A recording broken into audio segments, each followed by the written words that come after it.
Ei se ole semmonen, se männöö minne aija. Se ei ole semmonen, se ei pelkkää paikkoja.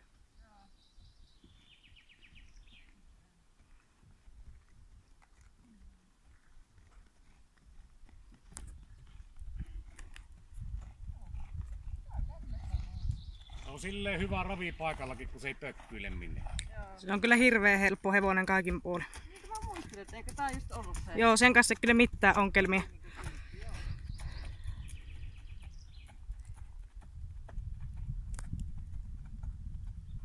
Eikä jyrre. Ei. Ihan turhaan pelätty. Sanoit, että kun se on terve, niin se on silloin fiksu. Se on ollut kyllä nyt ajassakin niin helvetin hyvä. Sillä nyt palpata tähän videolle.